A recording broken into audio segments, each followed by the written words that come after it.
최근 SM엔터테인먼트가 시끌시끌하죠. 도대체 무슨 일인지 정리해보는 시간을 가져보겠습니다. 먼저 SM엔터테인먼트, 한 번쯤은 들어보셨을 텐데요. 우리나라 아이돌 역사에 빠질 수 없는 회사죠. 그런 SM엔터테인먼트의 창업자 이수만. 1970년대에서 80년대에 가수로 활동하던 이수만은 자신의 이름을 딴 SM엔터테인먼트를 설립했습니다. SM엔터테인먼트의 정체성이라고도 할 수 있는 이 이수만이 최근 경영권을 두고 경영진과 다툼을 벌이고 있다고 합니다. 사건은 SM 지분 1%를 가지고 있는 행동주의 펀드, 온라인 자산운용사가 쏘아올린 작은 공으로부터 시작됐습니다. 이수만은 라이크 기획이라는 개인 회사를 가지고 있었는데 이 라이크 기획이 SM 관련 업무를 하면서 전체 매출의 6%를 가져갔거든요. 수익이 아니라 매출. 그러니까 SM이 적자든 흑자든 상관없이 무조건 전체 매출의 6%를 가져간다는 거예요. 그렇게 20년 넘게 총 1,600억 원을 가져갔습니다.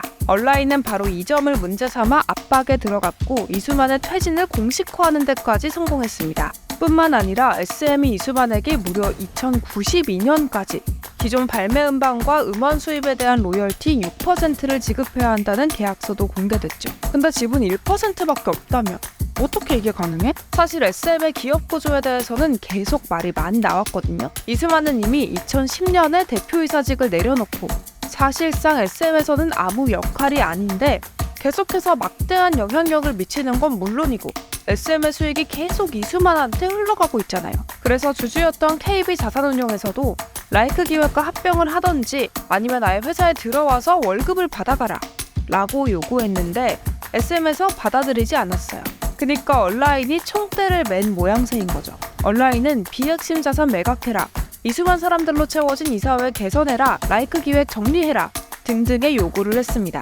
그리고 주주총회에서 무려 80%가 넘는 찬성을 이끌어냈죠. 결국 SM 경영진들도 이런 기업 구조 개선 요구를 수용했고 라이크 기획과의 계약도 연말을 끝으로 만료했습니다. 그리고 올해 초에 결국 SM 경영진들은 이수만과 결별을 선언했고요. 이수만 혼자 다 하던 프로듀싱도 멀티체제로 전환했습니다. 그리고 카카오 엔터테인먼트와 손을 잡았는데요. 지난 7일 SM은 새 주식과 향후 주식으로 전환할 수 있는 전환사채를 발행했고 이를 카카오에 팔기로 했거든요. 그렇게 카카오가 SM 전체 지분의 9.05%를 확보하고 2대 주주로 등극하게 된 거죠. 카카오 입장에서는 어차피 이수만이 지분 매각 안 하면 인수도 불가능한데 지분 투자하기로 한 거예요. 근데 이수만이 카카오로의 지분 매각이 위법하다고 가처분 신청을 제기했어요.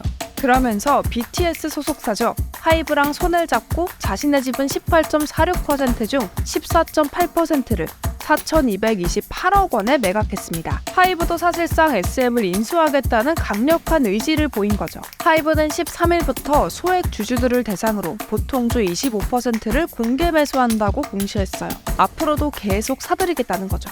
근데 갑자기 하이브는 왜? 왜 너가 거기서 나와? 이게 카카오가 SM을 먹을 것 같아지니까 그런 거예요.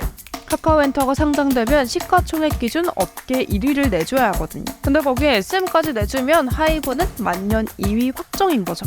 그래서 이수만과 손을 잡고 SM을 인수하려고 하는 겁니다. 그럼 결국 이수만은 SM에 계속 영향을 미치는 거냐? 이것도 지금 공방이 벌어지고 있는데요. 하이브는 그렇지 않다며 계약 과정에서 이수만과 SM의 거래를 모두 중단시키거나 해제하는 포괄적인 문구를 계약서에 삽입했다고 설명했습니다. 근데 이에 이수만의 처조카이자 SM의 공동대표 이성수는 이수만이 홍콩에 개인 회사를 만들었고 이를 통해 계약을 체결했다.